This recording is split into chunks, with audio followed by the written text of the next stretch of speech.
All right, we should be live, guys. I am joined by JC the Advocate.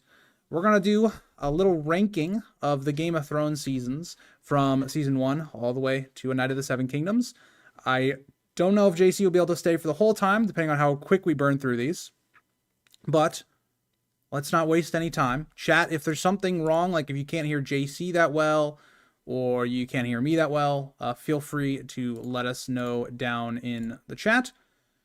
But yeah, JC, I'm going to let you take the floor. So, as we're starting with Game of Thrones season 1, where do you think, it should be rated on the tier list all the way from S all the way up, or all the way down to D, I should say? Up. Thanks for having me on this live stream, Grease. Really appreciate it, man. Thank you. No problem. So now that we've got the first season of Night of the Seven Kingdoms, I guess we can give our updated rankings, our updated tier list, I should say, Yeah. for what we think of each of these seasons. So at the risk of spoiling potentially the rest of my tier list, Game of Thrones season 1 is, in my opinion, the strongest season of anything A Song of Ice and Fire that has been produced by any TV show. So for me personally, season 1 of Game of Thrones is an S tier. It is such a fantastic season. Not only is it loyal to the book, which, again, just because something is super loyal to the book doesn't mean that it's necessarily good, but it takes what's already great about the book and then adds a lot of other little details that also complement the book, complement the source material, and make it feel like a very cohesive season. It's got the best dialogue. It's got the best political intrigue, in my opinion. Um, I don't know. I love it. I really can't say anything bad about it. The things that are added make sense. It's such a good season of TV. It's well acted. Agreed. I think this is also where I would place Game of Thrones season 1. It's slowly become my favorite season. I think I realized this after reading the first book, or rereading it, I guess. I think it's definitely my favorite. I think I think there's only 2 seasons that are S for me personally. So I'll be interested to hear your thoughts on that, because I don't think me and you have ever talked about our full like rankings of No, these. we haven't. I think we've talked about little bits and pieces, but like not together. So yeah, I would also have season 1 in S tier. JC, what do you think about season 2? It adapts my favorite book, A Clash of Kings. Where would you play season 2? It does. It adapts your favorite book. Is the Battle of Blackwater also your favorite battle in the books? Battle wise, yes. It's like a mix between in the books and in the show, it's my favorite battle. The episode 9 of season 2 is my favorite, almost tied with the Reigns of Castamere. Kind of go back and forth. Yeah. So I do think this is, in terms of the battles on screen, it's probably my second favorite battle. But in terms of the battle in the book, it's my favorite battle. I absolutely love the Battle of Blackwater Bay. I think that is such a wonderful cherry on top for the A Clash of Kings book. As far as the season of the TV show goes, I think this episode, the Battle of Blackwater episode, is pretty fire. I think it's pretty great. I mean, there's some things they couldn't do just because of budget restraints. There was no chain. There was no, bridge of ships. So that stuff was kind of disappointing. But everything else about the battle I thought was pretty great. Uh, the I do think it's A tier for me. It's not quite S tier. And I think what holds it back for me is that this is where you can kind of tell that David and Dan don't really understand a lot of the themes that are present within George R. R. Martin's books. So, for example, the character of Stannis Baratheon, with the exception of the Blackwater Bay battle episode, where he kind of seems like the Stannis from the books, every other episode he seems just kind of a different Stannis than what we're used to. The Stannis who's like very devout towards the Lord of Light, and which is weird because, as we know from the books, yeah, he cares about Melisandre's instruction because it has results, and he cares uh, about the results that it gives him. But he's not a devout worshiper of the Lord of Light. It's just something he tolerates because it's getting him victories. So that, in addition to the fact that, I don't know, Stannis just acts very, very weird, very kind of like he's almost like under Melisandre's thumb in the second season, whereas in the book, Melisandre's under his thumb. So and then there's other weird things that they add here and there throughout the season that I'm not super big fans of, but as a whole, I still like the season. I still think it's a strong season, and yeah, it's Game of Thrones goodness. Agreed. I think season 2 to me of the 4 is probably the weakest. I think that it's the one to me that it's so weird because they executed the Tyrion plotline quite well. Like they took his plot pretty well, the strength of A Clash of Kings, but then like you mentioned, a lot of the other plot lines they started to take their own liberties. I mean, Renly and Stannis' conflict is by far my favorite part of A Clash of Kings, and it's just fine in the show. They really don't delve into what makes that conflict so interesting. They also change around the way some of the events happen. So, for instance, Renly's death in the show, whereas it's still shocking, it's not as shocking because they show you the Shadow Baby stuff before Renly's death, not afterwards, like how it is in the book.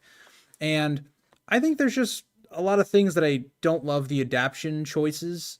They changed Catelyn's like arc, especially with River Run, a lot. They changed her releasing Jaime a lot, and it kind of changes the way you view Catelyn. She's a lot more likable, and even Arya, whereas like I like Arya's scenes with Tywin and Harrenhal, they kind of changed. I feel like the message of that. Like by the end of book 2, Arya has now murdered somebody.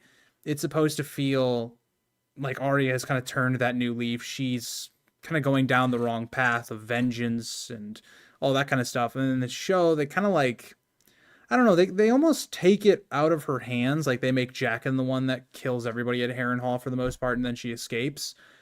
So there's a lot of things in season 2 to me that are just like, they changed the best parts to me of the book, while then also the other storylines, which aren't so good in Clash of Kings, like Jon, Daenerys, Bran of the Clash of Kings, are still not that great. So yeah, I agree with you on season 2 being an A tier. Anything else you want to talk about in season 2 before we get to season 3, JC? Changes are bad. Just because something has changed from the source material doesn't necessarily mean it's bad. It's just the changes that are there. You could tell that D&D kind of have Yeah. their own fan fiction idea of what they want the story to be that's thematically weaker than what George R. R. Martin Yeah. had. The only change I would say that I think was pretty cool was the change from, well, I don't know. You can give and take pros and cons. Arya talking with Tywin as opposed to Arya talking with Roose Bolton. Yeah. So in the show, they make Arya interact with Tywin, and although it's cool, it gives us an opportunity to see Arya kind of bounce off this, very like militaristic, strong, villain of a man. Tywin almost comes across as very likable in the Mm-hmm. show, Yep. and he's not supposed to be a likable guy. He's supposed to be a very kind of stern, evil man who does stern, evil man things. And here, he kind of comes across more as like a loving grandpa to Arya. And although it's sweet, I I mean I liked the scenes. I thought it was a cool change. At the same time, I'm like, well, I don't know. I think you guys kind of went a little too far. I think you could have been a little bit more balanced to be like, oh, like who is this girl that's talking to me, as opposed to like, oh, sit down and eat, my young granddaughter, who I wish was my actual granddaughter. Yeah. So You could also say it's yeah, kind of unrealistic as well. Like Arya yes, goes from being in the slave pen or whatever you want to say, and then she's instantly like a cupbearer. And yeah, whereas because Bruce Bolt, in the book, it's more earned, like because you get the whole yes, weasel soup stuff, and so for that sure, goes to go. Okay, Arya didn't like the Lannisters. She actively brought down their downfall at Harrenhal, and then that leads for her to be the cupbearer. So it also kind of misses the point of like how the small folk are treated as well. So I don't know. yeah.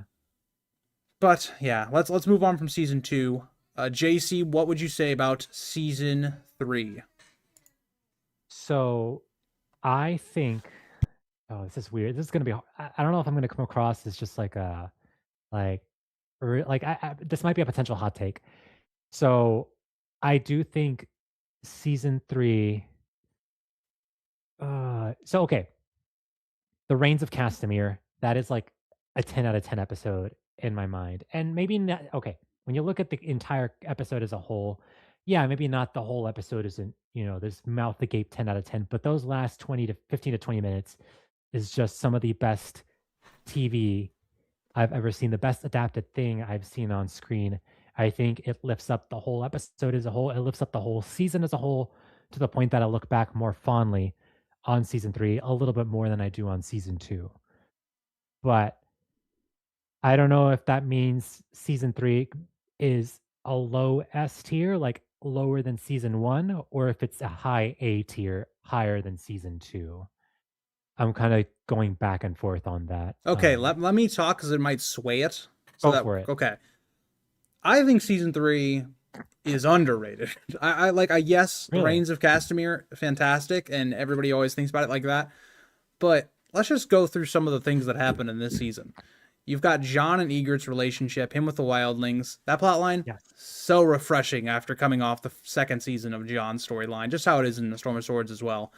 That's fantastic. The actors have great chemistry. Really enjoy their plotline all the way through, even if it kind of changes some things here and there. Arya's journey is fantastic with the Brotherhood and then with the Hound. Love that storyline. Daenerys is actually interesting in this season. Like she gets the Unsullied. We see her conquering more. I think she recovers after a tough second season. Um, I just feel like season three is kind of where a lot of the storylines are almost at their peak outside of King's Landing. Like King's Landing is the only plot line that's like it's on the back burner preparing for season four. But even then, like season three is so good with the conversations between Tyrion and Tywin, or if it's conversation between, Tyrion and Olenna, or Tywin and Olenna, Cersei and whoever. I think season three is pretty good. Like I don't like go back on season three and I go, okay, what was a really low part of season three? Like what did I not enjoy from season three that I would like put it on the same level of season two? So that's my argument for season three. Outside of it also has probably the best episode in the show. No, the Reigns of Castamere is a 10 out of 10 episode. That's true. There's a lot of other good stuff within this season, Oh, as you Jamie's mentioned. plotline. Let me throw that in there as well. Yes, yes, Jamie's redemption arc. Well, quote unquote redemption. He's turning a new leaf. Yeah. He's a newer, more redeemed man, I guess you could say, or newer, more refined man. Um, yeah, that's true. There's a lot of other good stuff in season three that I think do elevate that season. It's not just the Reigns of Castamere. I, there are a couple things where I'm like, those are some weird additions, weird changes. But I think if you were to twist my arm, I think I'll go low S. That's where I'd have it. This so far would be my rating. That's how it would go for me. Great minds think alike. All right, moving on. This is the big one. All right, so this is when we're starting. We're at the pinnacle of the peak, I would say, of what people say is the best episode. So JC, I'm very curious to hear your thoughts on season four. A lot of, especially casual fans who have not read the book, they usually season four is typically their favorite. If it's not their favorite, it's like their second favorite. It's up there for them. I think for me personally, it's my least favorite of the first four. I would say it's low A for me, uh, below season two. And the reason for that is, yes, season four definitely has some high highs, but those high highs are ripped straight from the book. The Mountain versus the Viper, the Battle at the Wall, which they combine two events from the book and make it into one, which, it's fine. I think is a fine change. You've got the battle with the Wildlings there with Ygritte dying, and then also you've got the follow-up battle with the Wildlings with Mance Rayder and Jon Snow and, Stannis coming to the aid of the Night's Watch. I thought that was all good stuff. And it's a fantastically filmed battle. But then you also have some low lows. They make some weird additions to the TV show that, not to say that you can't add stuff from the book, but also within the context of the show, you're like, well, that's kind of weird. For example, the Thens being cannibals. Yeah, it's such a small thing, but it's like, okay, well, that's weird. I guess you just want, cannibalistic wildlings here in the show just to make them more of a threat, I guess, but it doesn't really add anything to the show. And I know we meme about this all the time, but it it really did kind of bother me, Asha going to the Dreadfort and then being like, "Oh well, Theon's all lost. Time to sail back all the way around the world, back to the Iron Islands. Can't do anything about it." Like think about how Also, long that would take. Think about how long it would yeah, take to go all the way around to the other side of the continent to go to the Dreadfort, lose like all of your men, and then go all the way back around the world. Like, yeah, it's like it's things like that where it's like, okay, it's weird. It's not like season 8 bad or anything, but they're just like you start seeing some cracks in the writing there, some cracks yeah, that could potentially leak in the future. So for me, all things considered, I still like season 4. I think the highs are still high enough to elevate the season to an A tier, but I do think it's an A tier that's lower than season 2. I think we're gonna get some heat for that. Uh, but I'm of the same kind of mind. I think I'm a little higher on season four than you are. I'm a little Okay. higher on it than say season two. I Really? think season 4 just has so many iconic moments, and it's kind of ironic given what I'm going to talk about with season 6. But season 4 is like the height of the show. It is the Yeah. moments of just when you ask somebody what's their favorite moment from the show, more than likely it's from either season 4 or season 3. And I do agree that it has a lot of issues. Not a lot. It has issues in it that create problems down the road. A lot of people talk about the finale, which I do think there's merit in. I am somebody that does push back on the whole, okay, the Taisha reveal thing not being there Yeah. ruined Tyrion. I don't think that's the case. I just think that it's with hindsight of knowing what comes after it with season 5 and 6 and so forth, is that it makes that look a lot worse. Yeah. But I think it's definitely worse than the book, of course. And then, but it's just stuff like you mentioned. It's like, for instance, the Hound and Brienne randomly meet up in the Vale, and it's like, okay, what's the odds of this?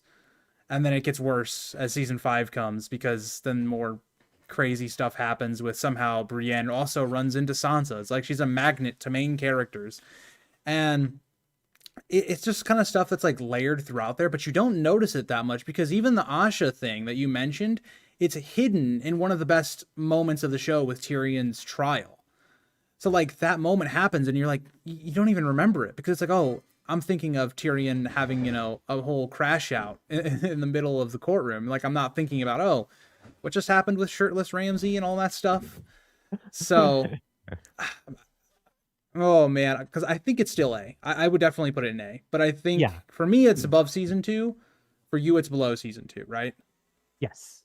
Let's let's just to be different because me and Ricky's tier list, I think it was above season 2. Let's put it down here to troll the people. Um, Oh, because it's the truth. yeah, I will say that last episode, episode 10 of season 4 was probably the weakest of season 4. When I first watched it, so I read the books first and then I watched the show. When I saw that Tyrion and Jamie hug, at first I was like, "Oh, this is a wholesome change. That's interesting." I wasn't immediately thinking about the Taisha thing. It wasn't until after the fact when I watched season 5 and season 6 where it's like, "Oh, okay. Yeah, I think maybe we could have used the Taisha thing there." Given Tyrion a little bit more of yep, a venomous personality here because it could have served him right in the last couple of seasons, but you know, agreed. I It guess it just comes changed. from like as we're gonna talk about season 5, as we move on. It's Tyrion just doesn't have much characterization going forward. There's nothing that like is inherently driving him, or there's nothing that he's conflicted with. He doesn't think about certain things like he kills Shay. He doesn't think about that moving forward really, and like he's kind of struggling with it for like an episode or two, and then he's just fine. So it's like that's something that Game of Thrones does as the later seasons go on. Things that happen don't impact characters throughout a whole season or multiple seasons. They're like, oh, this happens, and then we forget about it for the rest of the show. So I think that's a good segue into JC. Where do you have season 5? Season 5. Okay, so this is where those cracks that started forming in season 4, they definitely start to leak, and it's not just leaking water; it's leaking a little bit of it's spewing some filth, some feces here and there in a couple of instances. So truthfully, like season 5 is not all that bad. I think it's just in context of what came before it, you start noticing a lot of the flaws. I like the hard home episode. I think that episode is pretty strong. It's our first interactions with the White Walkers, Jon Snow's interaction with, or our first time actually seeing the Night's King, the Night King, and him just kind of lifting up the dead at the end. Granted, in hindsight, it's kind of stupid, but in the moment, it was cool. It's like, oh man, I can't wait to see all the cool shenanigans that are coming from this, and then you know all that potential is just flushed down the drain. But like in the moment, I thought that was pretty cool. I liked Cersei's walk of shame. I thought it was very appropriately done. Very, you feel sorry for this woman, her fall from grace. Um, I the stuff at the wall with Jon Snow, with him and Stannis, I actually like for the first couple of episodes, and then I don't for the last couple of episodes. The character of Stannis, I don't know what the writers were smoking here. I don't know what they were wanting. Like there, there is, I know evidence that says that Stannis was supposed to burn his daughter Shireen, but if that truly was the end goal for Stannis's arc, I I don't know why it happened where it happened. I would think that like, just like, oh no, we're stopped in a snowstorm, time to burn my daughter. I would think would need to be something more severe to push Stannis in that direction where he would see no other course, no other option that he would need to burn his daughter, as opposed to just being like, oh, we're just snowed in a little bit. It would need to be something as big as like, oh shoot, the others are coming. We need to do something like now. Um, so I did not like Stannis burning his daughter. I thought that was stupid. I thought good portions of season 5 were pretty slow. The Dornish plotline, I absolutely hated the Dornish plotline. I and it's not even that they didn't include Arion, although I wish they could have included Arion's plotline, but it really does seem that George R. R. Martin had a more nuanced take for Doran Martell, had a more nuanced take for the Sand Snakes, and DoD were just like, nope, the Sand Snakes are just, bloodthirsty, lusty women, and that's their entire personality. And Doran Martell is just, it's just a guy who, George R. R. Martin had a vision for Doran Martell where, he looks like he's a guy who's just, standing back and just chilling, but he's actually like plotting and scheming and doing all these things. Whereas D&D are just like, oh yeah, he's just sitting back and doing nothing. It's like, no, no, no. There's more nuance to the character. You're not getting D&D. What the heck? So there's just a lot here that I'm not a big fan of. Sorry for going on for a long time. I think season You're good. 5 is the weakest of the first 5 seasons, but some good stuff is enough to elevate it to a B tier for me. Okay, good. I thought we were gonna have an argument. All right. Well, so all I'll say is this: I actually do not mind Stannis burning Shireen in the show, and the only reason I say this is because I separate the Stannis of the show and the Stannis of the book. Stannis in the show is not a good guy. He's never been shown to be a good guy outside of the few scenes in season 5 where they try to humanize him, just to then, like they basically are trying to make you like Stannis and Shireen's dynamic to then kill her. That's what they're doing in season 5. It's the same thing they do with stuff leading up to the Red Wedding with like making Catelyn more likable. It's the same thing. But I understand it from the point of view of like, okay, Stannis has already been shown he's willing to sacrifice Gendry, doesn't really give a shit. And that the other part of it is, yes, they are getting snowed in a little bit, JC, but there is a little bit more context there. They also don't have a lot of food. They somehow, with 10 good men, got completely screwed at their camp. 20 good men or whatever. 20 good, whatever the stupid thing is. So I like Stannis a bit more up until the finale. I think the finale is when I'm just like, what are we doing? Why is the best commander in Westeros just like, here, let me march up to the doors of Winterfell. Surely this will go right. Yeah. So like for me, I think season 5.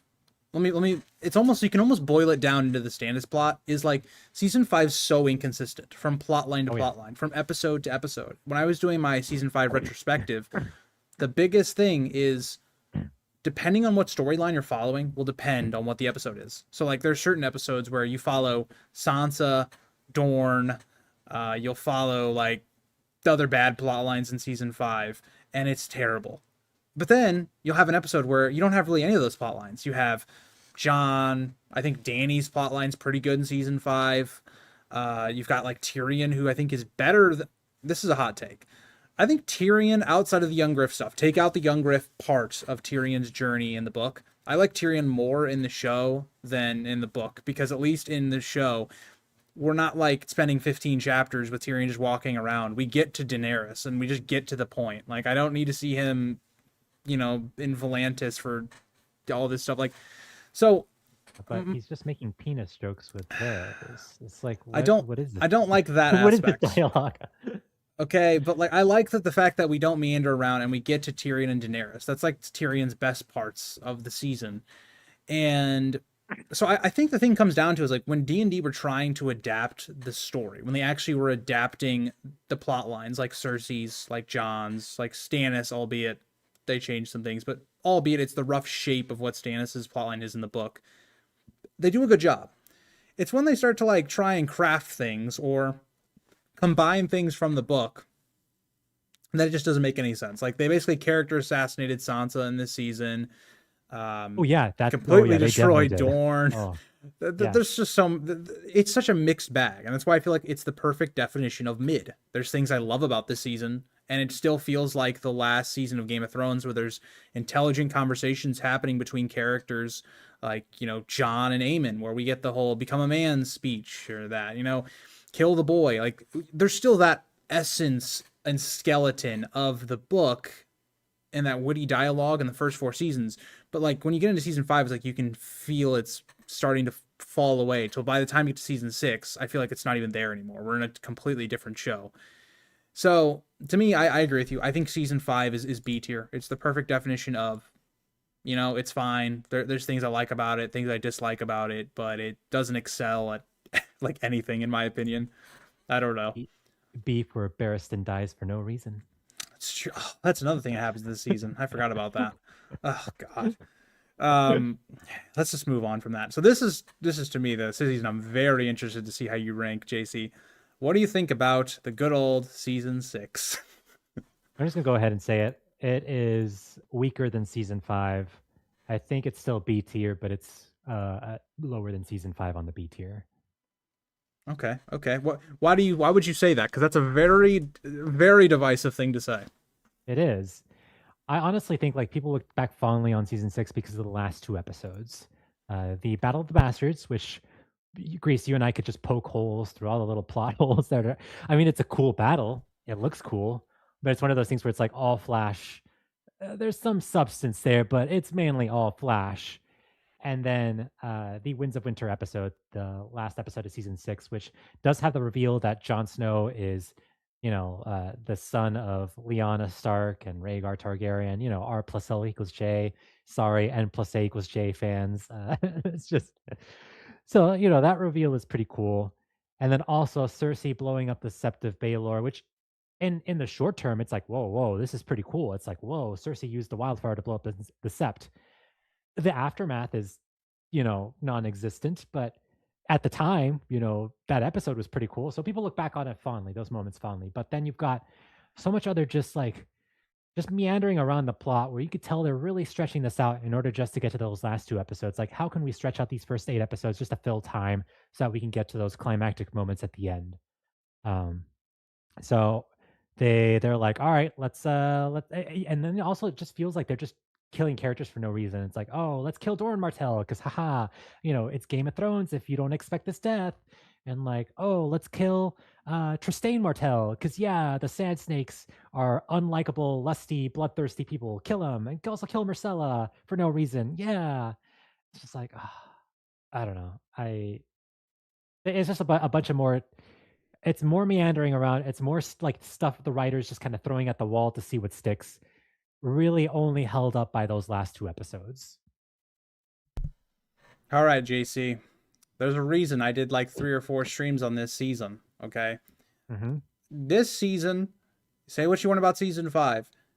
What killed Game of Thrones is this season. It killed it. Whatever remained of a skeleton, Really? it was no longer. Season 6 is the season that introduced, we care more about visuals, we care more about big battles, we care about the flashy stuff. Yeah. We do not care about writing. This is the season that changed. Especially when you have it and it's like, oh, we end season 6. We were like, this season's so great. It was fantastic. And it's like, oh, so we're just gonna forget that they undid season 5's Dorne plot because people didn't like it. They just had him illogically kill off certain characters. We have the Sand Snakes teleporting onto a ship that they watched leave in the past season.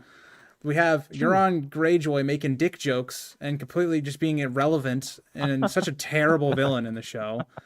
Becky, I hope you're not watching this live stream so you don't get spoiled in season 6. But, dude, the Battle of the Bastards looks pretty. It makes no sense. It establishes the concept of a battle that has no stakes, and we can see our characters are going to die or they're in dire situation. Does not matter. Everything we complain about with the Battle of Winterfell in season 8 is in the Battle of the Bastards. Every single thing that we complain is there. And yes, this season has individual moments that are super hype. They're super awesome. As an individual episode, you might even go, wow, they're one of the best. But then you remember they're part of an overarching show. So for instance, we have the Hold the Door moment. Probably came straight from George R. R. Martin. That's great and all. It's fantastically done. But then you realize this is never brought up ever again. It's never. It does not come up one single time the rest of the show that the idea that Bran can time travel. That is true. I didn't think about that. It's A like single time. it's a cool conceptual thing. At the time, you're like, oh, whoa, like Bran, warged, traveled back in time through the Weirwood into the time splice with Hodor. That's so cool, conceptual. Never bring it back up again. Bran never does that again. That's true. Oh That my is gosh, season yeah. 6 in a nutshell. We introduce things that do not matter later on.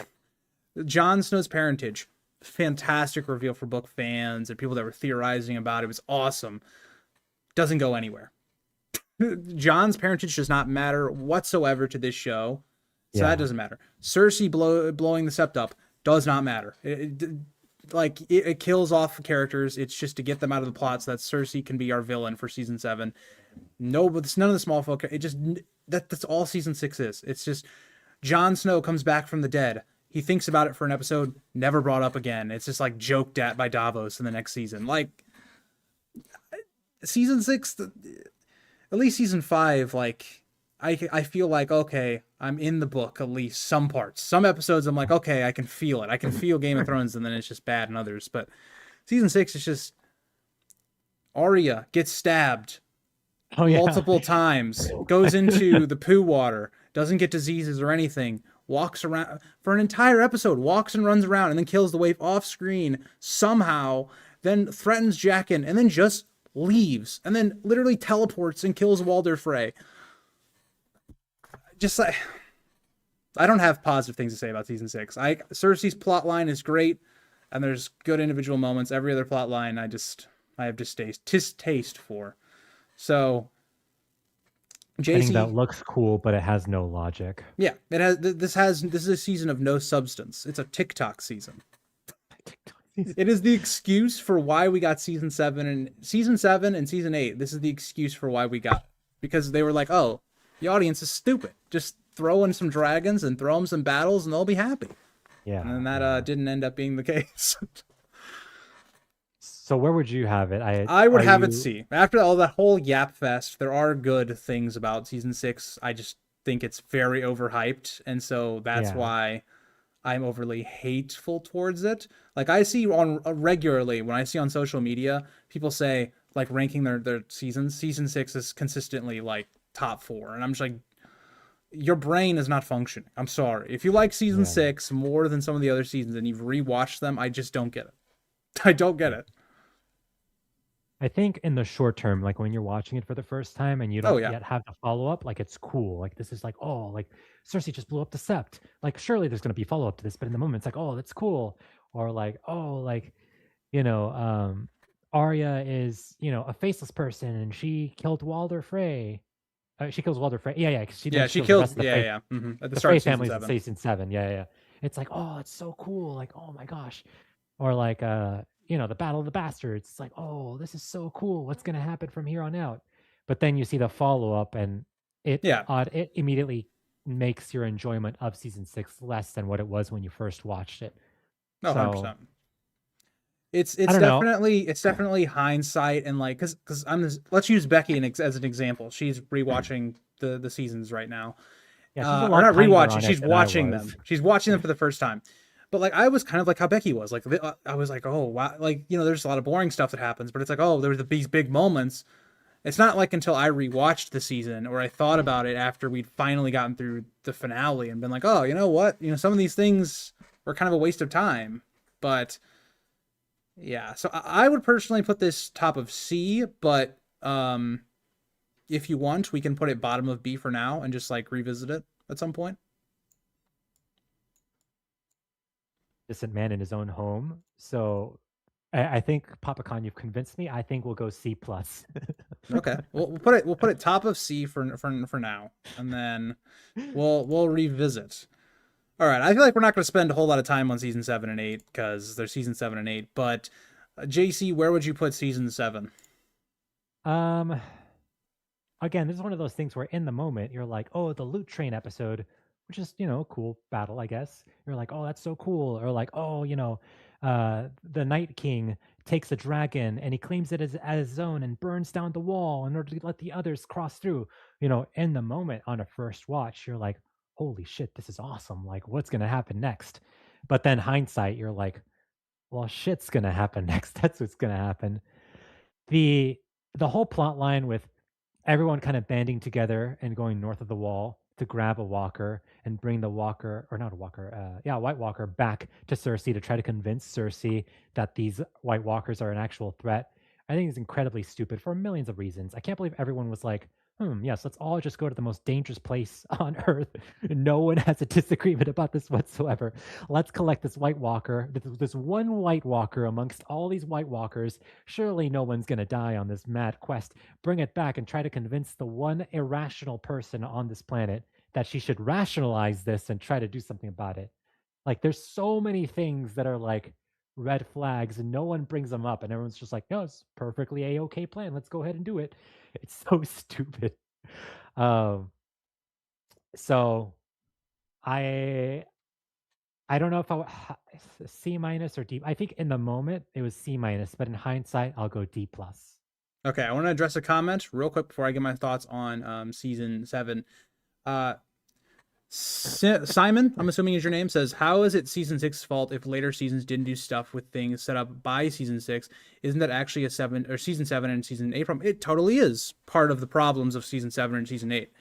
But at the same time, season 6 set up things that don't go anywhere. So now when I rewatch that season, I'll go, this is completely skippable. It has no effect on the rest of the story.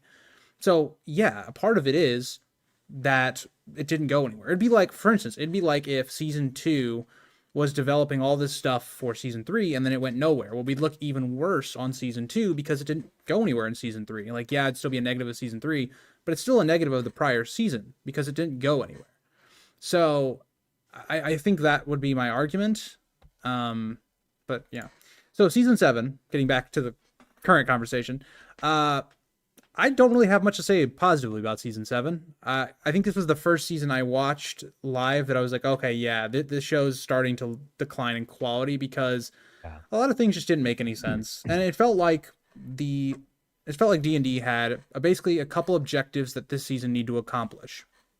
We need to somehow nerf Daenerys down. She's too powerful. She's got 3 dragons. She's got multiple armies. We need there to be some sort of tension. Somebody has to be able to fight against her. And right now, Cersei is not in that spot. So we have to kind of wrap the plot around that. So we need that to happen. The second thing is we need the others to somehow get through the wall, but we haven't established the Horn of Winter, so we can't do that. So we have to do it some way. And so that's when you think about the season like that, they had a bunch of objectives that they didn't know how to accomplish. That's where you get season 7. So to me, I think season 7's D. I think there's an argument that it's as bad as season 8, if not worse, but I don't know if I'm there yet. I've just seen a lot of people throw that around. So moving Nah, on, JC. real Go real ahead, quick. I JC. mean, yeah. It was just like you mentioned, there's a lot of things that they wanted to get to their plot point destinations and they don't really know how to get to them. So they kind of get to them in this weird way, like, oh, we need to kill off Littlefinger. How do we do that? Arya and Sansa start fighting with each other and bickering with each other for no reason. And also Sansa hates Daenerys now for no reason. It's like, oh, why? It's like, Yeah. oh, so we can get to this plot twist reveal about like, oh, Arya and Sansa were actually tag teaming the whole time. They were on to Littlefinger. Littlefinger Yeah. dies. Like, all right, well, we could have gotten there in a better way, I think. Agreed. Agreed. 1000%. I think this summarizes my thoughts for season 6 through 8 pretty well. Dakota says 6 through 8 are Marvel movies, all spectacle, no content, and everyone has superpowers. That's generally Yes. how I feel for the later seasons. And season 5 has this as well, but I think that it also has a balance of still feeling like Game of Thrones. So, yeah. Moving to season Agreed. 8, JC, I don't have anything positive to say about season 8 outside of Brienne got knighted. So, Yeah. I'll let you take the reins on this one. Yeah, D minus. I mean, or F if there's an F tier, but D minus. It's the worst season of anything a Song of Ice and Fire ever created. Like D&D didn't give a shit. They're just like, whatever, let's just wrap this show up. All the problems that were there in the previous season are are at their worst here. Season 8 tier. Like the fast travel is at its absolute worst here. Plot armor is at its absolute worst here. I don't know how Jon Snow somehow made it out alive out of that battle at Winterfell. Daenerys is just like, all right, I'm just gonna turn evil for no reason.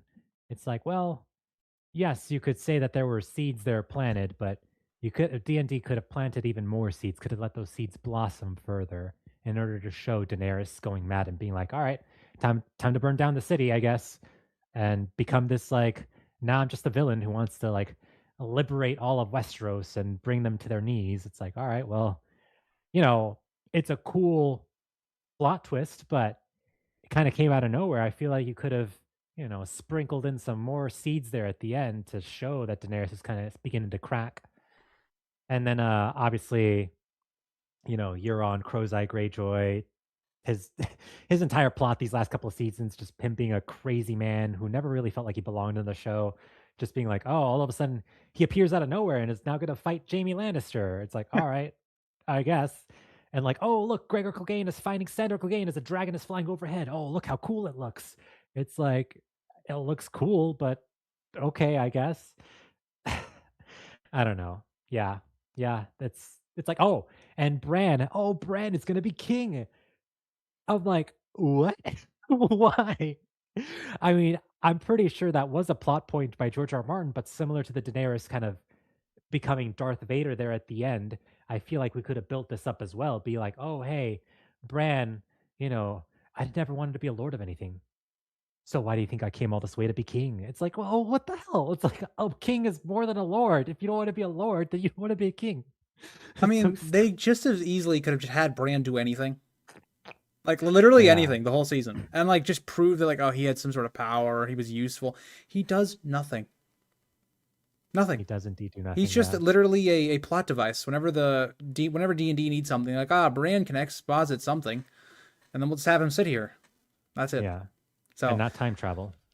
I don't really think there's much else needs to be said on season 8. It's just bad. It's gonna go down as maybe the worst ending to a popular show of all time. There's nothing else that needs to be said. Until House of the Dragon season 4, of course. We'll see about that. All right, moving to House of the Dragon. This is where things get a little spicy, in my opinion. Where do you have House of the Dragon season 1, The Golden Child? It came back to revive A Song of Ice and Fire in the Game of Thrones community. Where do you put season 1? Well, don't we look foolish now? Back into a song like I thought viewership wise, I thought the show was going to do worse, but I was like, oh wow, it still did really well. Like even in spite of the season 8 ending, people are still hungry for a Song of Ice and Fire. They're still hungry for a Game of Thrones TV show. I would say, for me personally, season 1 is B tier, but higher B than season 5 of Game of Thrones. I would agree with that. This is kind of where I've been at. This is the range of tiers that I've gone back and forth on since season 2. I think as of rewatching season 1, it's similar to season 1 but different. Like season 1 has its problems. Like season 1 of Yeah, House of the Dragon has its problems, but it's way different. Like House of the Dragon, usually every episode was pretty good. It had a very good quality to it. But then it would always have something that was like questionable that's just thrown in there, and you're just like, why? Why do we have Laenor randomly sneaking out? And it makes not a whole lot of sense when you think about it. Why is Joffrey Lonmouth being killed at a wedding and nobody seems to yeah, care? And like it just had those things all riddled throughout it that it was like 90% of the show was good. It was that like 5 to 10% range, usually ending episodes that it was just like, just fix that and we have a great show. So yeah, I don't know. JC, anything else you want to say on season 1 before we move on? we're getting a bad mouth here by chat. Papa Khan is saying that I'm being too harsh, and season 1 is actually high B, low. Oh, Uh, JC, can you rejoin hello. for me, real quick? I think on collab cams you. Can you hear and see me? Hello, hello. Okay. Are you here? Are you here? Hold on. I'm gonna have JC rejoin collab cams because he's having some problems. Um, hold on. We can just do this. Yeah, I keep refreshing collab cams, and it's not. Okay, so let's just do it with your audio, JC. We don't need to see your pretty face, I guess. All right, that's You got fine. canceled by chat, I guess. um, but uh, just continuing off of season one, I think that it was a good start. It brought people back. I'm a bit nostalgic with season one, just given the fact that this is where my channel started to get more traction. I had just hit 1,000 subscribers, I think, right before season one had dropped, and it was nice. So I'm a bit nostalgic for it, kind of the same way that like Becky might be nostalgic for season one of A Night of the Seven Kingdoms in the future because she's doing really well after the show started. But yeah, I don't. Oh, you're back. I am back. Hello. Hold on. Okay, JC, are you good now? Like you shouldn't be able to hear me Yes. twice or anything. Okay.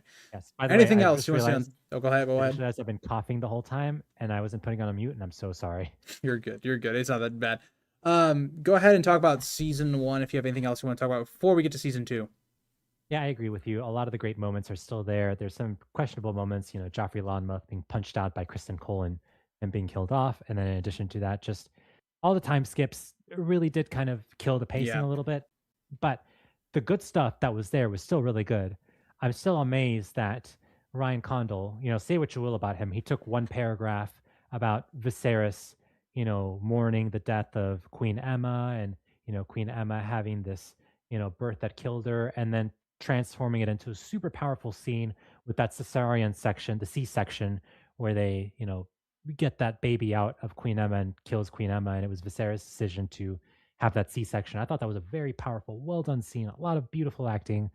Um, the the moments there with in episode 7 with the fight between all um, the children between Allison's children and Rhaenyra's children. I thought that was a lot of fun. I thought it was pretty well done.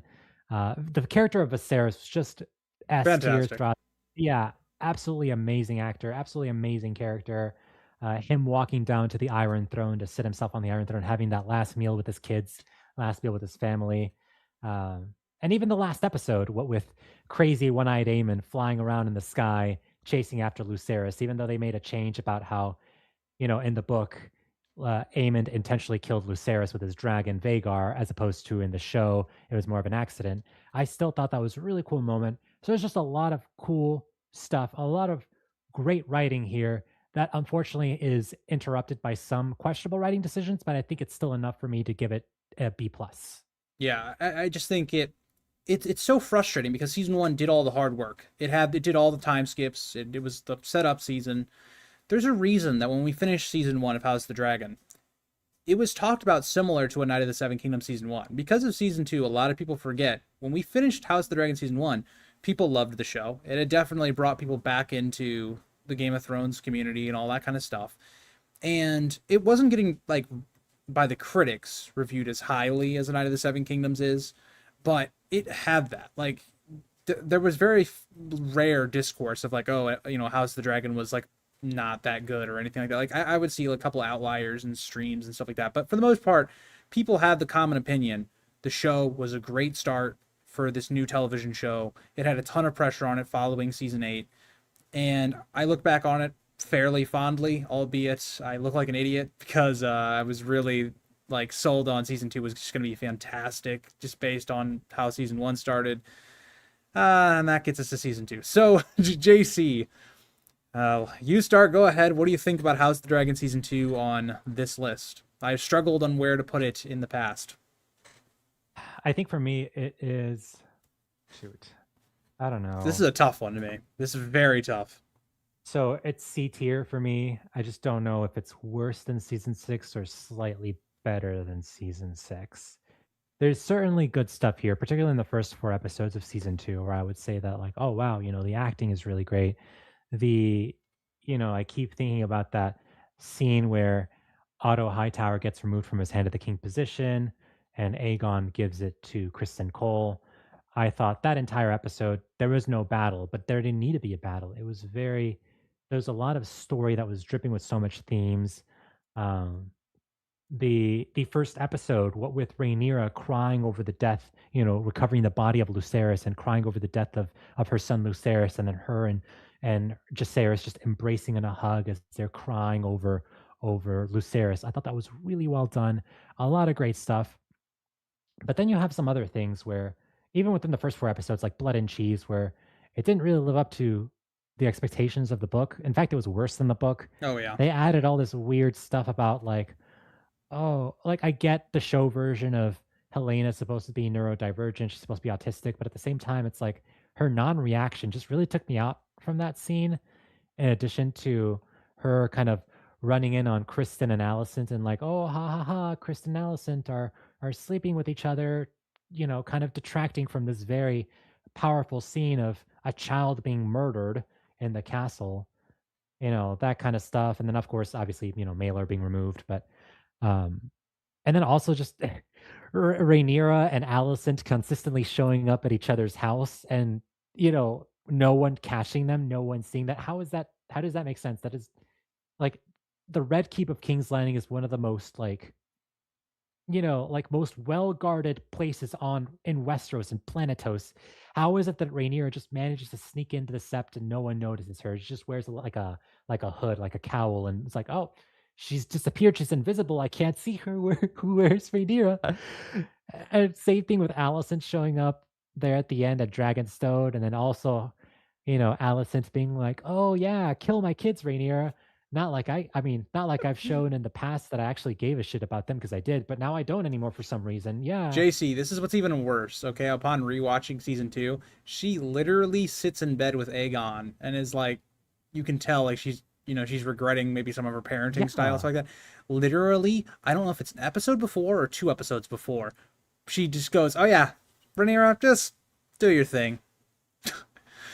But building off what you said, I mean, I think season 2 is it's kind of similar to season 5, but like it's even more extreme because it's like House of the Dragon season 2, its faults were so low that like for instance, me, you, Ricky, like our expectations for the show are so low. I mean like this went from a show I was very invested in to a show that I'm like, I still want to see what they do with it. I still want to see what they do with the characters, but I'm more of just like here for entertainment now. It's not like full investment anymore. That to me is why I think it'd be lower than something like Game of Thrones season 5 because you get whiplash watching this season. Some scenes, some episodes, you're like, oh my god, this show is really good. Episode 2 of season 2 is one of the best episodes I think of really the shows since like season 4. But then it's like the final episode of season 2 is just there was a reason I titled the live stream "It's a Joke." It was terrible. Like I rewatched some of the CGI for the dream sequence of Damon's. Respectfully, I don't know if it was a time crunch or whatever was going on. That looked terrible. The White Walker looked terrible. The three-eyed like crow that goes onto your screen looked terrible. I don't know. I don't know. I just season I 2 to know me. a lot of people blame the budget cuts, and a lot of people are like, "Oh, it's because we didn't have those last two episodes with the Battle of the Gullet and the finale that got cut that made it worse." But no, I mean, yes, like I'm pretty sure the budget cuts did not help the writing whatsoever. There was a writer's strike, so there were some things that they couldn't iron out with the scripts. But like, even if we had that battle, I mean, yes, it would have masked some issues with the season, but those issues are still very much there. There's still some pretty serious writing flaws here, and I don't really have much confidence that this show is gonna. I mean, I think maybe in the short term, people will look back more fondly on season 3 than season 2 just because of those battles. People are like running on the adrenaline of like, oh yeah, the Battle of the Gullet. Oh yeah, all these other things that are gonna happen. So that's gonna mask the issues, but those issues are still there, and I'm not a fan. JC, I genuinely think if we would have gotten the gullet, well, we don't know yet, but like let's say the Battle of the Gullet is done really well and people love it and all that kind of stuff, and it's similar to like the Battle of the Bastards. I think we would have been having it'd be the same exact thing as Game of Thrones season 6. House of the Yeah. Dragon season 2 people would have been like really hyped off of it, and they would have been like, oh, this season was much better than like say we think it is, and like how it had fundamental issues that going forward are now a problem for how we view the show. I think it would have been kind of similar, but I so you have it above or below season 6? Oh shoot. I mean, we do still. I mean, if people want to say like, "Oh, there was no battle," we had the Battle of Rook's Rest, which was cool in the show. Uh, shoot. I'm pretty impartial here because I could go either way on this one, so I'll let So you decide. I think the writing. So in season 6, you could tell D&D didn't start started not giving a shit. So they're just started, making up Yeah, dialogue that just sounds like, oh, like, haha, penis jokes, haha, like, oh, you don't have a cock, ha ha ha. So like writing wise, I would say season 6 of Game of Thrones is probably a little bit weaker than season 2 of House of the Dragon, but House of the I get Dragon that. season 2 I think maybe more mad. I'm Yeah, gonna say House of the Dragon season 2 is higher than Game of Thrones season 6, but only by yeah. like a centimeter. It's not much. I think they're just on that same tier of just like Yeah. not good, but they weren't as bad as like season 7, season 8. They're just yeah, underwhelming, all that. And this is what Yeah. we get to the point of what the live stream is for. We have the update of A Night of the Seven Kingdoms season 1. We've had some time now to spend away from the show. We have our fuller thoughts on it. JC, I'll put you on the spot first. Where's A Night of the Seven Kingdoms season 1? In like 2 minutes. So I'll just say real quick. I really enjoyed Under the Seven Kingdoms season 1. I thought it was a pleasant surprise. I did not like everything about it. I don't like my screen being full of poop, just poop spewing all over my face on the TV. I also think what they did with Makar was pretty stupid and made me mad. But that aside, I thought it was a really strong season. I thought it was very well done. I loved all the stuff, the banter between Dunk and Egg. I thought that the joust was pretty cool. The trial by seven. I Baylor Breakspear. I think they adapted him super well, and obviously the Laughing Storm. He's just. I think actually the Laughing Storm is one of those characters that's The actually goat. stronger in the show than in the book. Oh, yeah. 100% he is. Yeah. So I'm gonna say A tier. Um. Oh, boy. We're going to have a disagreement here then. I don't know if it's. Well, I'll let you talk first before I decide where on A tier, Grease. Okay, so I'm not as high on in the show as JC is in terms of where I place it.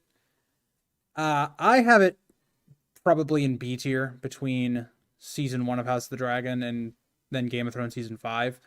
Mm-hmm. But I think it's so hard because A Night of the Seven Kingdoms, its runtime is significantly shorter than any show on this list or any season we have right now.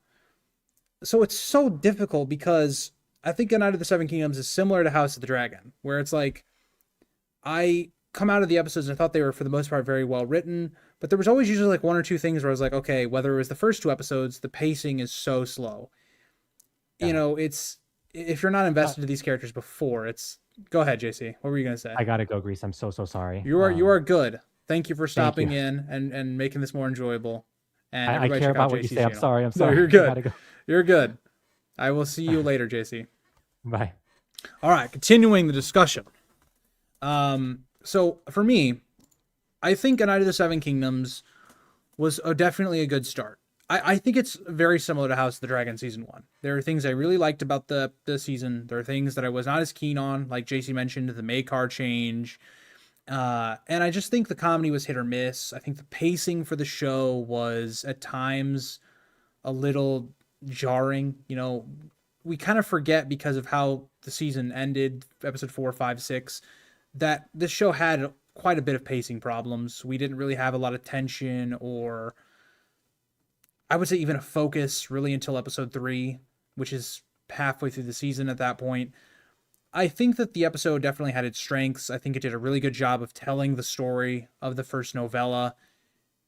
And that's kind of how I feel about House of the Dragon season 1. I think House of the Dragon season 1 did the exact same thing. It was a very good open to the series. It did a lot of things really well. It set up season 2 fantastically. It had great adaptation changes, but it also, kind of in the similar vein of A Night of the Seven Kingdoms, had its own issues. It had those things that I think held it back. And I'm not one of those people that are going to say, it's on the level of the first 4 Game of Thrones seasons, because in my opinion, my investment for those shows, the just amazing writing and well, it's more on the books they're adapting. I mean, you have some of the most peak content out there, the first 3 books, versus A Night of the Seven Kingdoms, which is not my favorite source material. I think it's really well written, but it doesn't hold up, in my opinion, to like 1,000-page beautiful books. It just doesn't hold up. And so I almost feel like the same way with the show, where it's like the show is about 3 to 4 episodes of any of the other seasons of these shows. And so, like, to me, my investment for watching Viserys' character growth through 8 episodes and then his death in episode 8, to me, is stronger. It hit more heights than A Night of the Seven Kingdoms did, where we saw, like, say, Baelor's death and, Dunk's speech. Like, I loved those moments. They were very powerful. Some of the more powerful moments we've gotten since Game of Thrones. I just, like, it's your, I feel like your investment level. And to me, I have a personal bias with House of the Dragon season 1. Like I talked about earlier, this was like the beginning of my channel era phase. And I remember reviewing all these episodes in my bedroom. It was a good time. The messy bed people, shout out to you. That I have A Night of the Seven Kingdoms more towards the like middle. I would put it here, but we'll see. Which this kind of worries me, given the fact that I almost have the exact opposite opinions of House of the Dragon and Night of the Seven Kingdoms, where I thought House of the Dragon season 2 had a possibility to get up here, and with A Night of the Seven Kingdoms season 2, I'm not sure how it could ever get like higher than like in this area, just given the source material. But we'll see. So that's my list. So chat, I haven't really responded much to you guys because I've been trying to talk to JC, of course, and all that kind of stuff. So let me talk to chat before we end the live stream. Matt says I'd give it an A. I think that's totally fair, by the way. I think anybody saying it should be an A tier, perfectly reasonable. I think that, to me, I could definitely see putting it like here. I still would push back on any of it being better than any of the first 4 seasons of Game of Thrones, though. To me, that's very hard to understand, in my opinion. So Dakota brings up a good question. Where the later seasons of Game of Thrones relied on spectacle, Night of the Seven Kingdoms didn't have enough. Why did we not get more of the Trial of Seven? So that has been said, it was more because of the budget. So there's a couple things that I think, if A Night of the Seven Kingdoms had done better, I think it would have been a lot higher to me. Nice says, low A, 5th best Game of Thrones universe season for me. I think that's an opinion a lot of people share. So I definitely think that's a fair opinion. I really don't see how you guys have this above season 6. So I'm assuming you're referring to season 2. I think the thing is, season 2 is just better written overall than season 6 is. Season 6, I think, has more iconic moments overall. But I think when you take a look at like season 2 overall, and you go from like scene to scene, it's more consistently written, it's more compelling. Season 6 is a lot of spectacle with really no like content, kind of the way Dakota put it earlier. Hi Sky, how are you? It's interesting that book readers all were disappointed with Blood and Cheese, but show watchers all say it was very effective. Yeah, so the woke warlock, I think that the Blood and Cheese thing was fine for the show. I'm not one of these people that I know JC brought it up.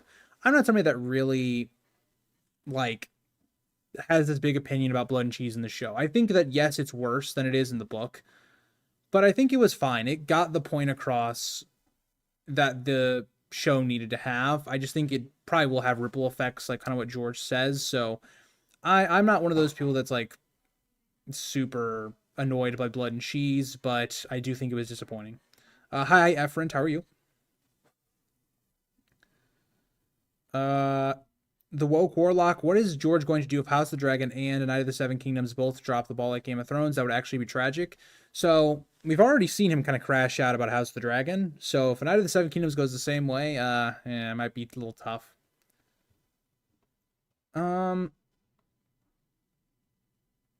Nice, I respect your opinion. I just disagree on the place. Well, to be honest, like, I think in this tier list, you could have these two either way. To me, they're on the same level. Like, I don't really have a strong opinion of where they should be. Me and JC ended up on above it, but I think C tier is where it should be. I don't think it's as bad as season 7. I know I might have said some things alluding to that after it, but that was more of an emotional response. But like, for instance, season 2 of House of the Dragon has way better writing overall, generally, outside of like the finale, than season 7, which is, in my opinion, borderline unwatchable at this point. So, yeah. Um,